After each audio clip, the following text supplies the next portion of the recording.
Bonjour, voici une équivalence que j'ai vue quelque part sur YouTube où on demande de démontrer ça par équivalence successive. Donc la première démonstration, c'est par équivalence successive.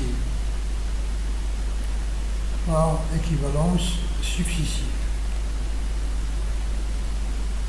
Équivalence successive, c'est-à-dire ce qu'il faut comme équivalence pour faire une démonstration. Il ne s'agit pas d'une série d'équivalences. Donc, c'est-à-dire par condition nécessaire et suffisante. Bien sûr, cette démonstration était très lourde, surtout pour des élèves de première année, et surtout aussi que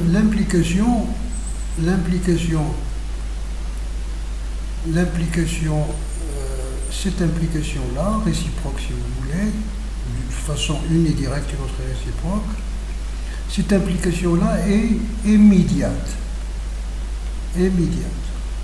Ou, comme diraient certains professeurs, c'est une application évidente. Ça veut dire que si x égale à y égale à z, il est évident que x au cube plus y au cube plus z au cube qui est égal à x au cube plus x au cube plus x au cube. Donc ici, vous allez avoir x au cube plus x au cube plus x au cube est égal à 3x fois x fois x, c'est-à-dire 3x au cube est égal à 3x au cube, donc ça va tout seul, ça marche tout seul. Bien, donc ici, on va proposer une autre démonstration en utilisant les inégalités de réordonnement. Les inégalités de réordonnement. Les inégalités, bien sûr, c'est une approche, il y a d'autres approches. D'autres approches de démonstration, mais l'exercice avec les identités remarquables, bien sûr, il est dans le manuel du tronc commun, et aussi dans la première année baccalauréat, donc on peut le faire avec les identités remarquables, c'est très bien. Donc qu'est-ce que c'est que ces inégalités de réordonnement? Alors les inégalités de réordonnement, on va faire un petit trait ici, pour vous donner le cours, voilà, petit trait qui ne marche pas, le voici, je crois qu'il va marcher, et voilà, oui. Alors on va faire un rappel de ce cours, donc vous avez ici, donc c'est pas un rappel, c'est un peu de cours, si vous voulez. On va dire si on considère des suites, c'est-à-dire des successions de nombres, par exemple on va prendre A1, A2, A3. Je vais la mettre sous forme d'un triplet comme ça, si vous avez la géométrie dans l'espace, pour voir qu'il y a un ordre, et B1, B2, B3. B1, B2, B3. Donc ce sont deux progressions. Bien sûr, on peut considérer plus que ça. On peut prendre n'importe. C'est-à-dire on peut même prendre un entier naturel n supérieur ou égal à 2. Alors, ces deux suites-là, ils varient dans le même sens. Variant dans le même sens. Ça veut dire qu'ils sont toutes les deux croissantes ou toutes les deux décroissantes. Ou bien ça veut dire aussi, si vous avez A1 est inférieur ou égal à A2 est inférieur ou égal à 3, alors vous devez aussi avoir B1 inférieur ou égal à B2 inférieur ou égal à B3. Et inversement, si vous avez, etc. Donc, on peut faire des sommes de produits avec ces termes-là. Alors, je peux par exemple prendre une somme qui est égale à A1 B1 plus A2 B3 plus A3 B2. Voici une somme. Une somme, par exemple, je vais l'appeler S1. Je vais prendre une somme S2, c'est A2, A1 par exemple, B3, plus A2, B1, plus A3, B2. Par exemple, voici une autre somme. Donc, qu'est-ce que je fais ici? Je fais ce qu'on appelle des permutations, c'est-à-dire je permute les indices. Il y a d'autres sommes, on peut faire d'autres sommes, etc. Alors, qu'est-ce que dit l'inégalité de réordonnement? Sur toutes ces sommes-là, par exemple, on va faire la somme en commençant par A3, donc A3, B1, plus A2, B2, plus par exemple, ici A1, B3. Par exemple. Toutes ces sommes-là, parmi toutes les sommes, il y a une qui est maximale. C'est la somme suivante. S max. C'est-à-dire qui est maximale, c'est quoi? C'est A1, B1, plus A2, B2, plus A3, B3. C'est la somme maximale. Ça, c'est la somme max.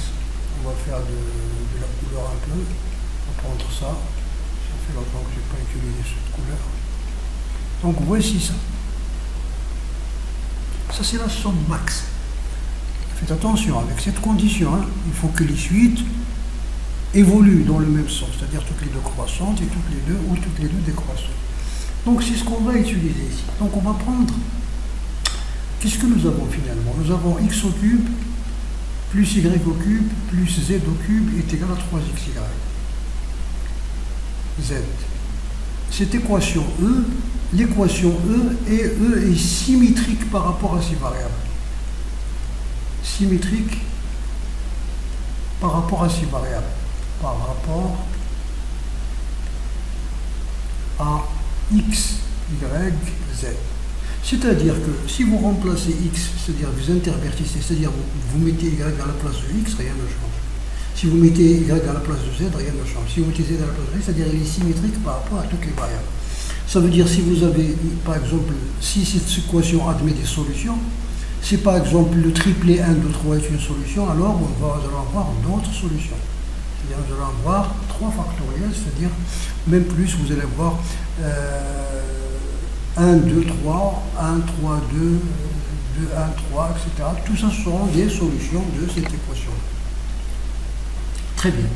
Donc, puisqu'il est symétrique par rapport à ces variables, on a le droit de supposer que, par exemple, x supérieur ou égal à y, supérieur ou égal à z. De toute façon, il joue le même rôle. Si c'est par exemple, pour vous, si y est supérieur, là, puis y doit x, etc. Donc, c'est la même chose. Et comme ils sont des nombres positifs, donc, la fonction carré conserve l'ordre sur R+. Donc, vous allez avoir ça. Donc, finalement, pour vous mettre un peu dans le bain de ces inégalités que nous avons rappelées ici, là, alors, qu'est-ce qu'on va voir? Nous avons deux suites. Nous avons cette suite-là et cette suite-là. Et qui sont dans le même sens, qui varient dans le même sens. Donc, à quoi est égal S pour nous? C'est x fois x au carré, plus y fois y au carré, plus z sur z au carré. Ça, c'est la somme maximale. Il est supérieur à cette somme. Voici une somme.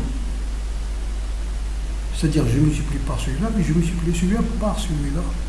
Ici. Je multiplie le deuxième par le troisième et le troisième par le deuxième. Donc ici, plus y z au carré. Et Sm est supérieur aussi à y au cube plus zx carré plus xz au carré. Sm est supérieur aussi à, vous avez ici yx au carré plus xy au carré plus z au cube. Donc ça c'est toutes les sommes de réordonnement. Si en sommant membre à membre, qu'est-ce que vous allez avoir? En sommant membre à membre, qu'est-ce que vous allez avoir? Vous allez avoir 3Sm est supérieur ou égal à quoi? Vous avez déjà ici, alors vous avez x au cube plus y au cube plus z au cube. Donc ça veut dire Sm. Plus, alors vous avez le terme qui est en x. Où est-ce qu'il est le terme qui est en x? Vous avez ici xz au carré, le voici, plus xy au carré. Donc ça va vous donner x y au carré plus z au carré. Comme c'est symétrique, donc je vais mettre ici y, la somme des carrés des deux autres, plus z, etc. La somme des carrés des deux autres termes. Donc, je vais passer de ce côté-là, donc 2Sm est supérieur ou égal, donc je passe ici, à x facteur de y au carré plus z au carré, plus y facteur de x au carré plus z au carré, plus z facteur de x carré plus y au carré. Très bien. Mais qu'est-ce que c'est que 2Sm? C'est 6x, y, z. Je vais les faire passer de ce côté-là, je vais le dispatcher le 6 là, je vais l'écrire comme ça, donc c'est x facteur de y carré plus z au carré, moins 2xyz, plus le deuxième terme, moins 2xyz, et plus le troisième et dernier terme, la même chose, moins 2xyz. Ceci est quoi? Est inférieur ou égal à 0. bien sûr, vous avez ici, parce que vous avez passé de l'autre côté là, vous avez 0 supérieur à ça, donc inférieur à 0. Et remarquez, ça c'est quoi? Ça va vous donner y au carré plus z au carré moins 2yz. Ça veut dire y moins z au carré. Plus y facteur de x au carré plus y au carré moins 2xz. Donc x moins z au carré. Plus z facteur de x carré plus y carré moins 2xy, c'est-à-dire x moins y au carré. Est inférieur à la 0. Or, vous avez donc ça, vous avez cette somme-là, cette t, ce terme-là, t, est inférieur à la 0. Or, ce t, le terme t est supérieur à la 0. Pourquoi? C'est une somme de nombres positifs. Somme de nombres positifs. Donc, c'est un nombre positif. D'où, qu'est-ce que vous avez? Ce nombre t-là est inférieur à la 0, d'après ça. Et en même temps, 0 est inférieur à ce nombre parce que c'est un nombre positif, ça veut dire t égale à 0. Puisque t égale à 0, donc ça veut dire que c'est une somme de nombres positifs et il est égal à 0, donc tous les termes sont égaux à 0. On déduit que, donc, les termes sont égaux à 0. Ça veut dire x facteur de y moins z au carré égale à 0, y facteur de x moins z au carré égale à 0, et z facteur de x moins y au carré égale à 0.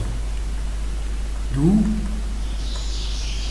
puisque ça égale à 0, ça veut dire, et comme x est différent de 0, donc vous allez avoir y moins z égale à 0, x moins z égale à 0, et vous allez avoir ici z x moins y égale à 0.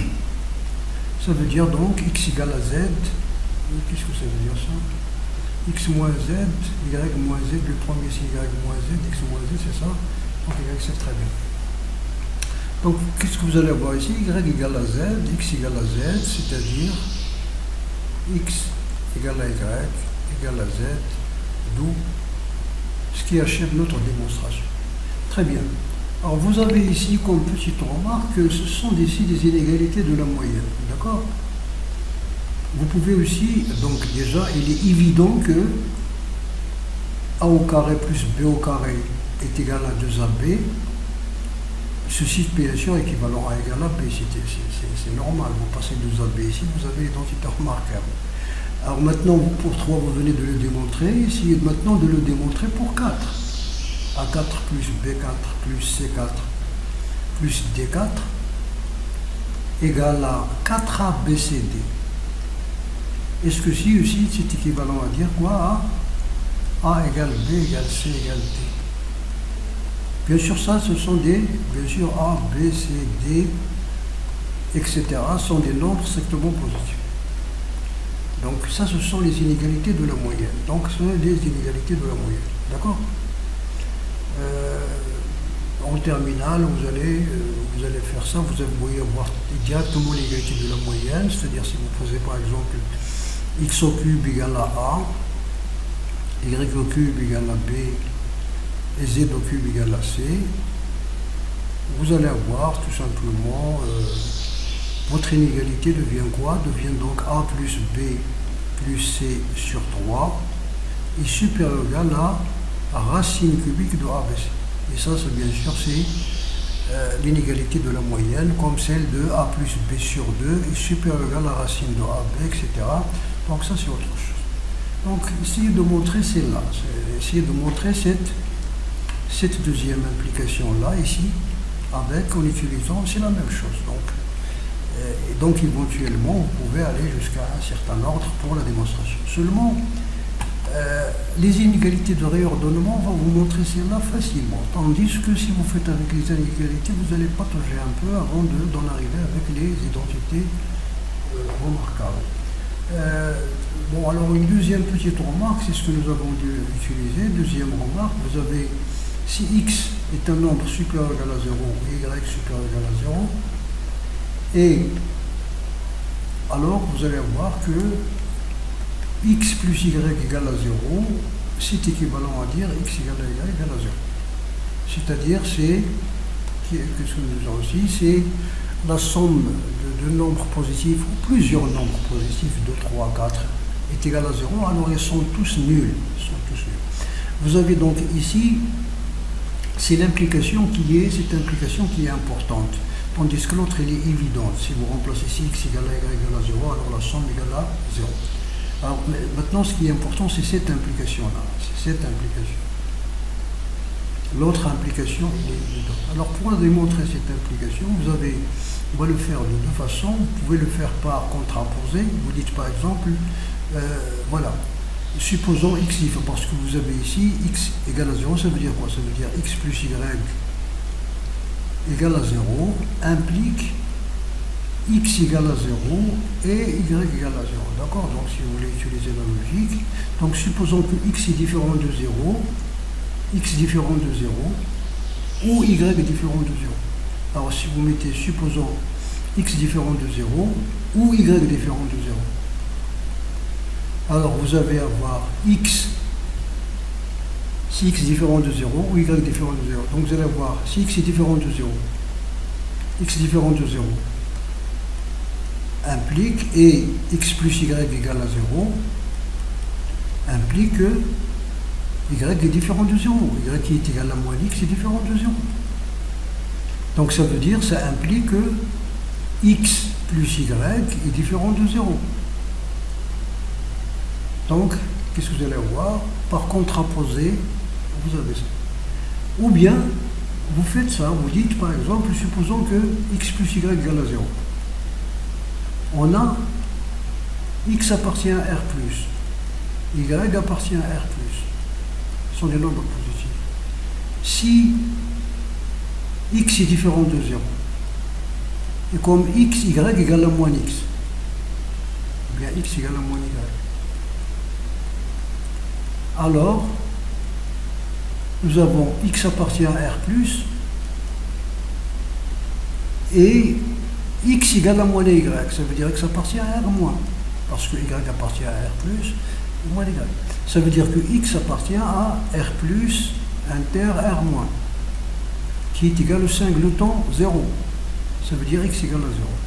Et comme x égale à moins y, ça veut dire donc y égale à 0.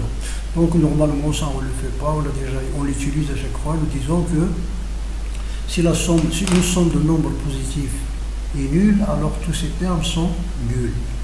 Voilà.